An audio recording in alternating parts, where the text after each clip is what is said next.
Nnamdi Kanu decided to handle the matter by himself. I'm handling about 5 of his matters. 2 in Court of Appeal, 1 in Supreme Court, 2 in FCT High Court. I'm doing for him. So I'm still his lawyer. Are you getting what I'm saying? But that particular charge, he decided to handle it by himself.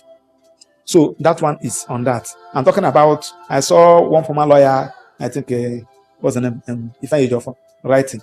I don't know where he's writing because when Mike Ozakume was leading us, I started in the matter in 2015. Every other lawyer met me there. The people that I started the matter with, none of them is around.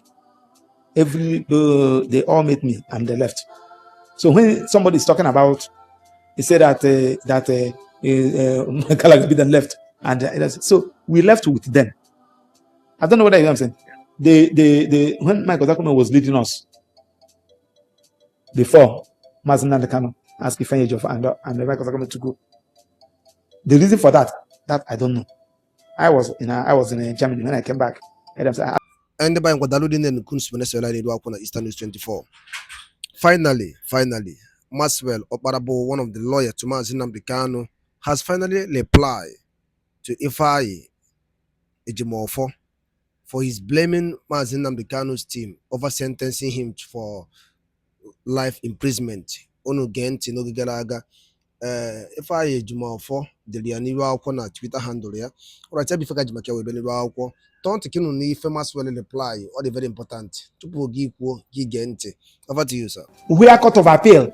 Anonymous, I'm not talking about customary court. I'm not talking about area court. Customary Court of Appeal, second to the highest court, gave an order after hearing the judgment and discharged Nnamdi Kanu and ordered that on no condition should anybody try him because of the extraordinary rendition.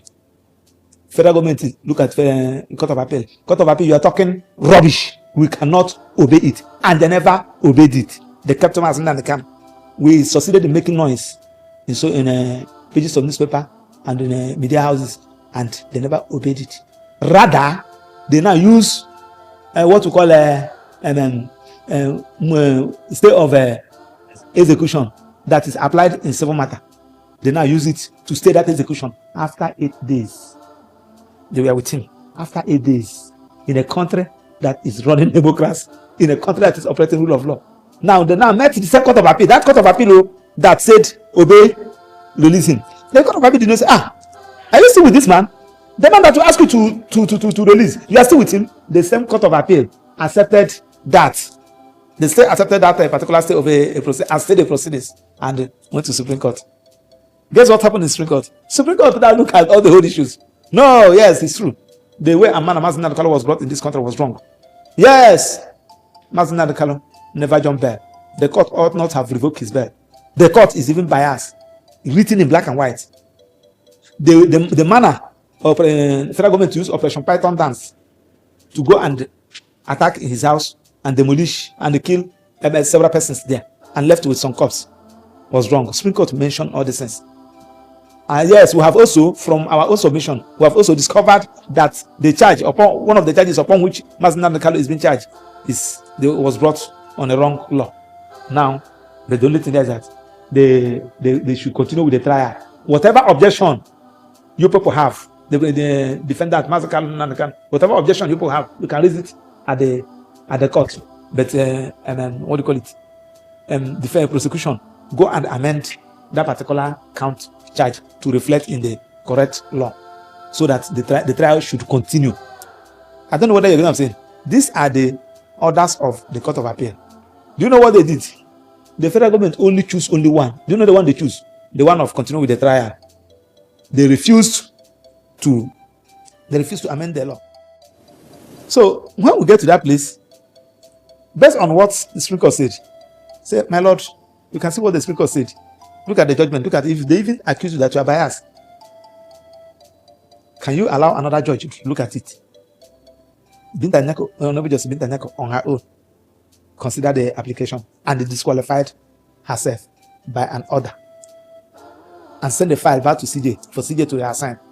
So CJ now administratively through administrative letter ask Honorable Justice Nyako to continue.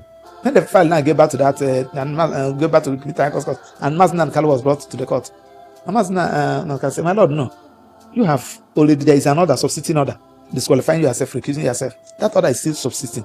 That order cannot be set aside by the administrative letter by the CJ. Please, you stand recused yourself."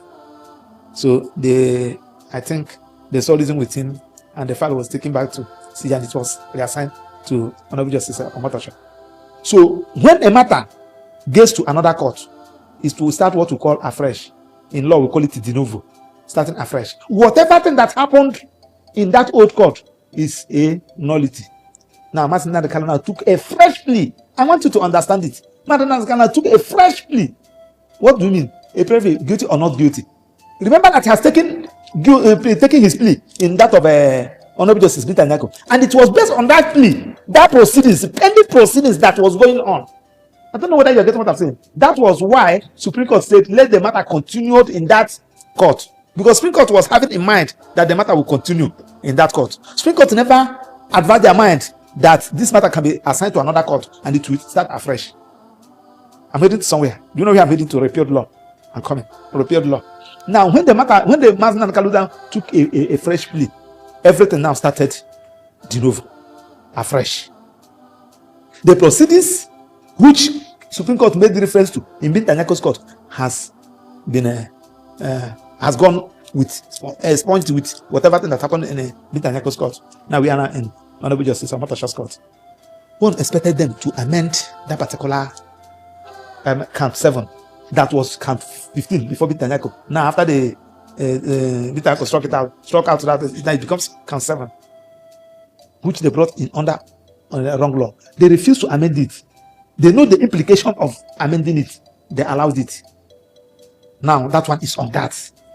I don't want to go what happened, how Nnamdi Kanu was brought to this country. I don't want to go discuss about how the Operation Partners attacked his house, how he never jumped back, how he ran away. I don't want to go into that. Now let's go back to where we are. Honorable Justice Omotosho. So when we came, the matter started. After his plea, we continued. So they opened their defense. Now the defense, the witnesses they call 5 witnesses, all DSSS officers. Now out of the 5, Nnamdi Kanu said, out of all these people you called, it's only one person, you that investigated me, that arrested me when I from Lagos to Abuja here, that even interviewed me. I didn't know these persons.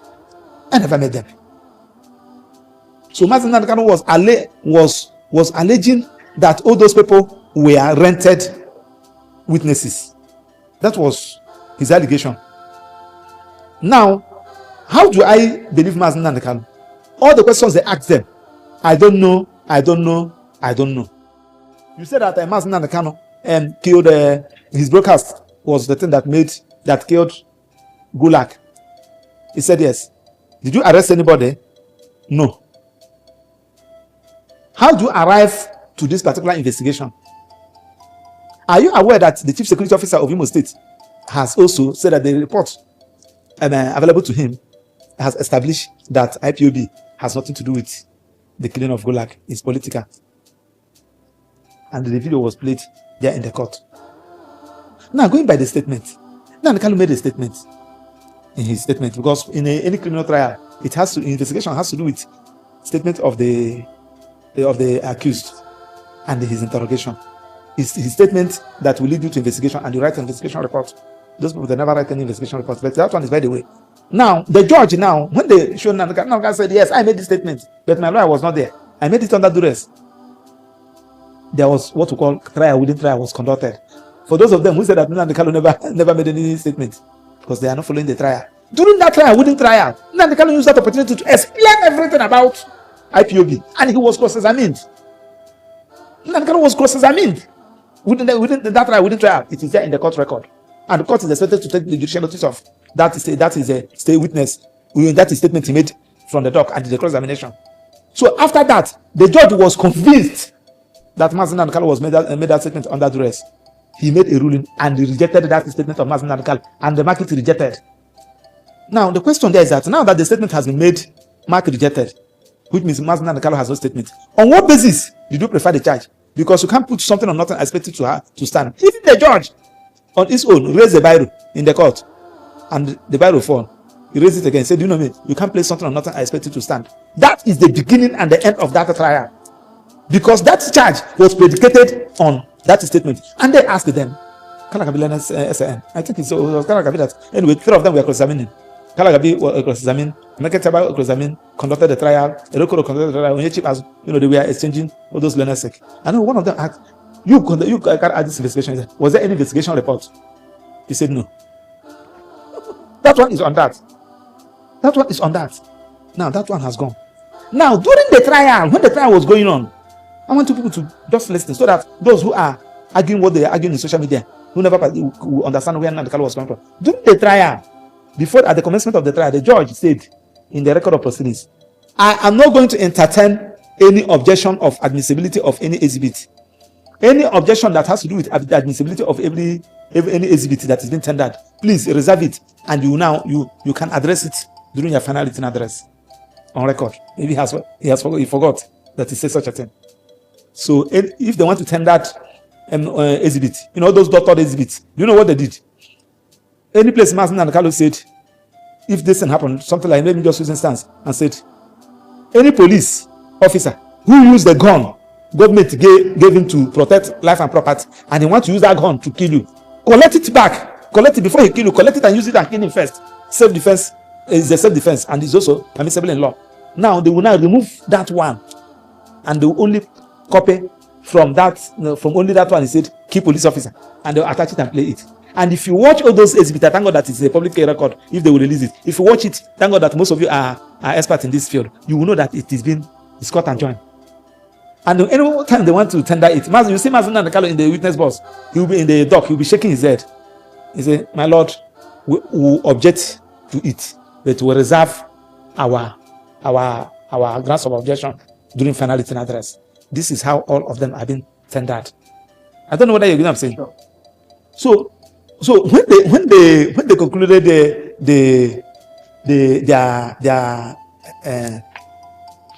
their trial, I think they closed their case. The prosecution closed their case.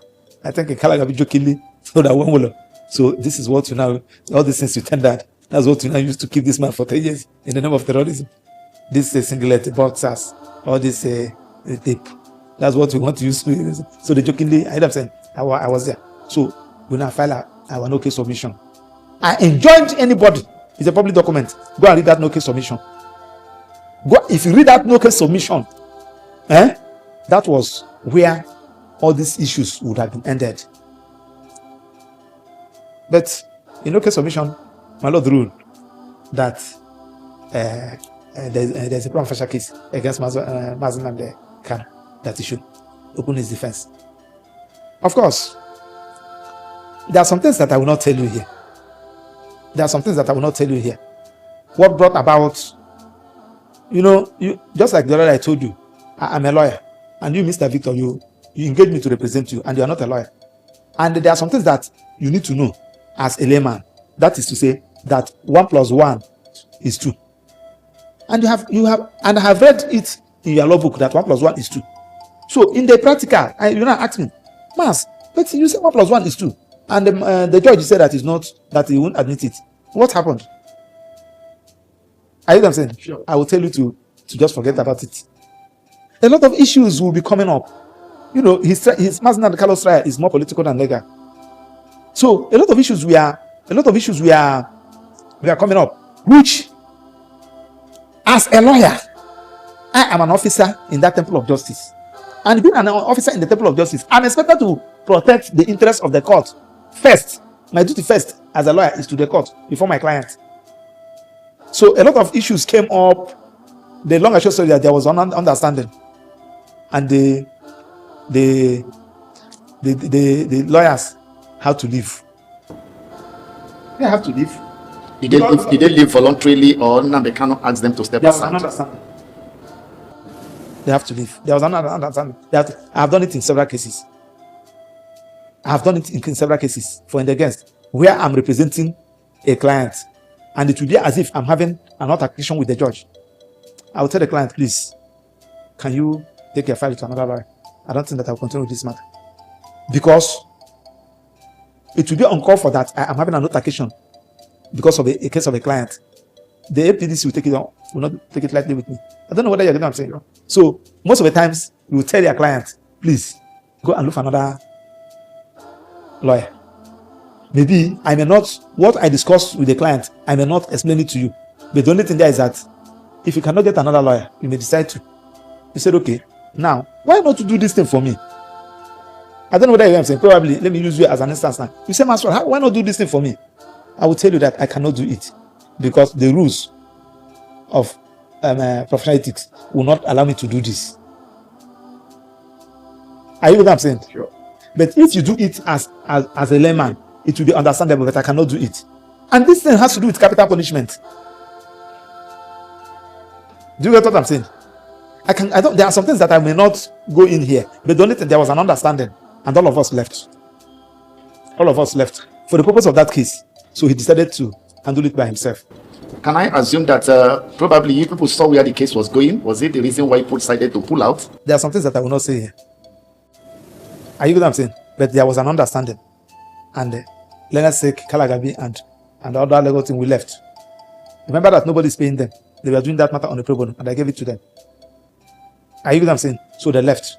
So Nnamdi Kanu decided to handle the matter by himself. I'm handling about 5 of his matters. 2 in Court of Appeal, 1 in Supreme Court, 2 in FCT High Court. I'm doing for him. So I'm still his lawyer. Are you get what I'm saying? But that particular charge, he decided to handle it by himself. So that one is on that. I'm talking about, I saw one former lawyer, I think, what's the name? Ifeanyi Ejiofor, writing. I don't know where he's writing because one, when Mike Ozakume was leading us, I started in the matter in 2015. Every other lawyer met me there. The people that I started the matter with, none of them, better, none of them is around. They all met me and they left. So when somebody is talking about, he said that Kalagabi then left, and so we left with them. I don't know what I'm saying. When Mike Ozakume was leading us, before Nnamdi Kanu asked Ifeanyi Ejiofor and Mike Ozakume to go, the reason for that I don't know. I was in Germany when I came back. And I asked me, say I should leave it like that. Of course, a client have the right to decide how he's going to handle his matter. It shouldn't be an issue of quarrel. Are you know what I'm saying? Name calling. Now, the person who collected the file from Ejiofor's office is Kalagabi's office. These are the people that collected the file and started handling the matter. I don't know whether you get what I'm saying. Then in the Motor Short Court, the trial was conducted by them. And when they closed the case, after no case submission, on the verge of opening defense, so some issues came up, and Nnamdi Kanu decided to handle the matter. All of us also left. Ordinarily, I shouldn't have any business of coming around that place. But Nnamdi Kanu is not only my client, he is my brother. And I believe that he is a freedom fighter. I believe that what he's fighting is something that should be considered. That his people is being marginalized, that Igbos have been marginalized, that if they cannot share anything equally and treat Igbos like every other Nigeria, they should allow the Igbos to go. And what he's fighting is also backed with the law. So I cannot just abandon him. That one is on that. So he decided, just like as I told you, I'm handling most of his matters. A lawyer to a client is also a consultant to that client. I'm a consultant. I'm a professional consultant. By the virtue of the fact that I'm a professional lawyer, I'm a consultant. So handling a matter for somebody is not only coming to represent him in court. You can be doing research for somebody. Somebody might ask you to do research for him. Somebody may consult you for a specific legal opinion. You are a consultant. That one is on that. So when we now left, Nnamdi Kanu now, because I saw one SAN who was in one other listen, talking something that he doesn't even know. When Nnamdi Kanu now filed his witnesses, subpoena witnesses, those who wanted to call, he started going through the various laws. Just like as I told you, Igbos and people that believe in his cause, they're interested. People we are researching, people we are giving advice. So Nnamdi Kanu now brought a application, and we are talking about a criminal trial with a capital punishment. And in law, it has been settled that once in any criminal trial, once there is any iota of doubt, you resolve it in the favor of the defendant, especially a defendant that has no lawyer. Do you know what I'm saying? So the judge should be his lawyer. The judge should be his lawyer. Even when he said that I'm going to defend myself, that is where you need to be careful with him. One, anything he said, you explain to him. When he filed a motion, you hear his motion. And you explain to him. Because we're talking about convicting him, proving your case beyond all reasonable doubt in a terrorism matter. He said no, that you're not going to do this, and you started threatening him, that if you are not ready. He said, my Lord, I am ready. This is a witness boss. My Lord, tell me the reason. Am I supposed to? Based on the repealed law, based on all this, based on all this, based on all this. As if there is somebody that is saying that you must do this today, tomorrow. You adjourn. That you're giving him the last chance. But the last chance is not came. You said, I can see that you're not ready to enter your defense. You hereby foreclose him. And shut everybody out from final written address. I have never seen that kind of trial in my life. Shut everybody in before our open eye and adjourn for judgment. In a serious matter like this, final written address. Final written address. There are some people that may decide not to enter any defense. They will say, my Lord, I'm not entering any defense. I have my final written address. Are you get what I'm saying? Now you shut him out. He now filed a motion asking you. You said that you have used one motion he filed. Argument he filed in one motion that you're going to use it as his final written address. I have never seen that kind of thing in my life. And the earlier we condemn this thing, the better for us. It's Nnamdi Kanu. Is he going to live in Nigeria forever? But that judgment will be here forever. And I'm a lawyer. The judgment has been given. It is now left for us to analyze it, just like some other persons who are not following the matter. They are analyzing it. You shut him out. He now brought a motion in court. They didn't want to read their judgment. He said, my Lord, there is a motion. You cannot read their judgment. My Lord, you must give me my right. My right to file my final written address. It is my right. You shot him. You said that you have ruled on that one. He said, no, my Lord. He was shouting on top of his voice in the court. Under what law are you shutting me out? Under what law are you shutting me out? Tell me the law that you said that I will not file my final written address. Something the Constitution gave him, fair hearing. Expected, it's okay. You want to file a final written address? Yes, no problem. I'm adjourning this matter for 2 weeks. I'm adjourning this matter for this matter that I've been in court for over 10 years. If I adjourn it, even if it's for 1 month, I give you 21 days or 3 weeks. File a final written address. Serve the prosecution. Prosecution file their own. Give him. File their reply. Are you know what I'm saying? So that people will see it. This person without a lawyer, who is not a lawyer, is shouting, I want to file my final written address. I want to file my final written address. You said that you have ruled on that in a criminal matter. And you never gave him an opportunity to address all those evidence, all those exhibits, which I told you. And it was, you now go ahead and read their judgment. As if Nnamdi Kanu was aware. It was all those exhibits that he wanted to address in his final written address. That was what we rely and give judgment and pass capital punishment of life jail on him. They said that it was Nnamdi Kanu's utterances and broadcasts that led to NSAS, which led to burning of all these places.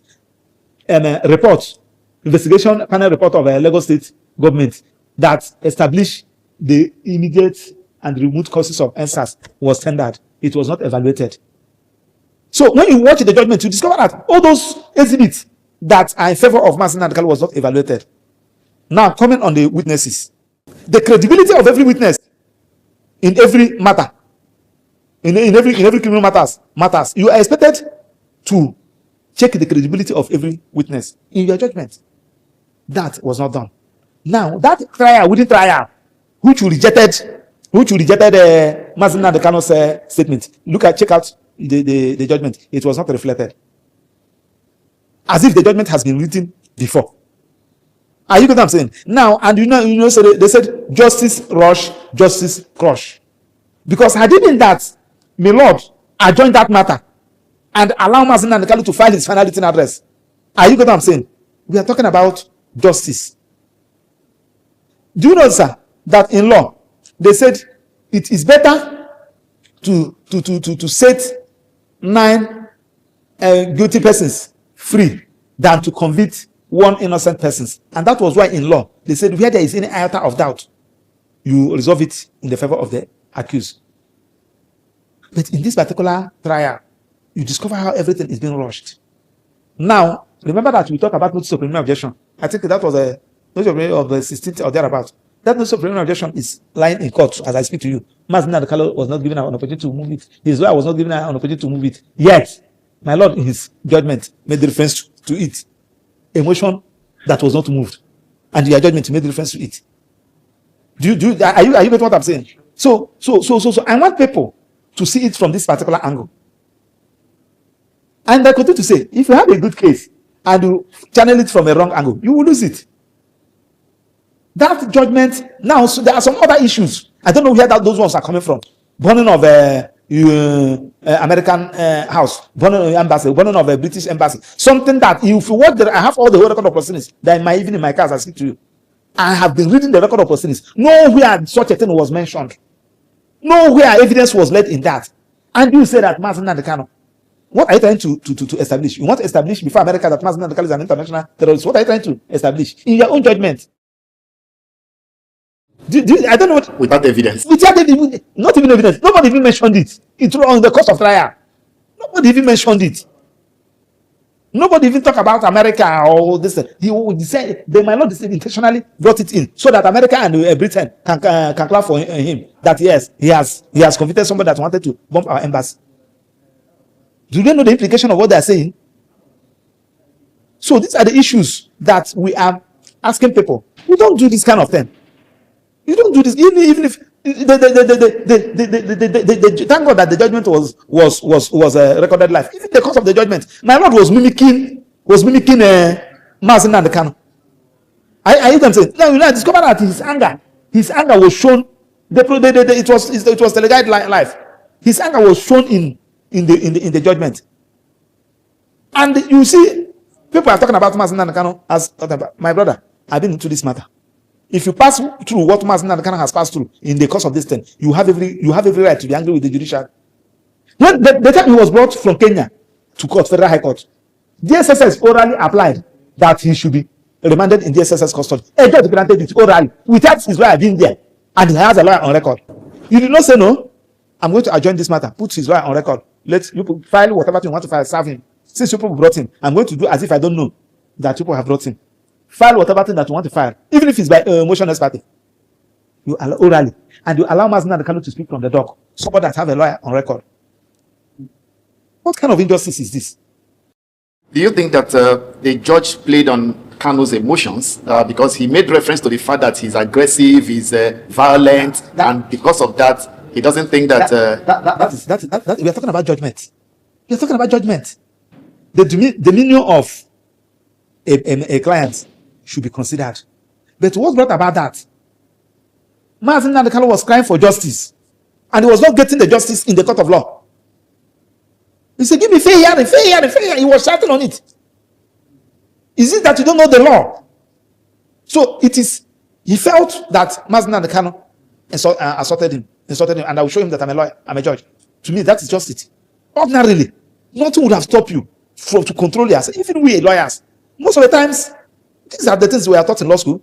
Most of the times you see a client that you don't even know how to manage the client. You are doing a matter for him, he will be aggressive against you. Most of the times he will be calling you names. He will go a long way of saying that you have collected bribe from the other part, but your eye should be on the ball. You should not, that is the training. So that when you are giving your judgment, people will now know that yes, read that judgment. And some other person said that it's because of Nnamdi Kanu did not put up his defense. What do you know about defense? What did you know about defense? In fact, for the fact that he did not even put up his defense, and he was not represented by a lawyer, that is where you should have been very, very thorough in that judgment. You would have been very, very thorough in that judgment. All the whole, every comment, every document tendered must be reviewed. Now I ask you, what does Nnamdi Kanu boxers, singlet, shirt, perfume is doing with terrorism charges? Because when they tendered exhibit in your judgment, as we are reviewing those exhibits one after the other, you check the one, because under the law, a judge is expected to expunge inadmissible evidence that has been admitted in your judgment, during your judgment. And that was the reason why you should have given Nnamdi Kanu that opportunity to file his final written address. Because in his final written address, he will begin to demolish all those exhibits one after the other. And if you know that, yes, he has succeeded in demolition. edalụli na nnukwu si wee na-anụ olu m ụbọchị nke taa na Eastern News 24 bụ ebe anyị si were wetara ya bụ nnukwu ozi gbasịta maka ya bụ ife na-emenụ ka efi were ikwu gbasịta maka ya bụ ife ndị anyị wetara n'ụbọchị nke taa n'iru akwụkwọ ka emesịa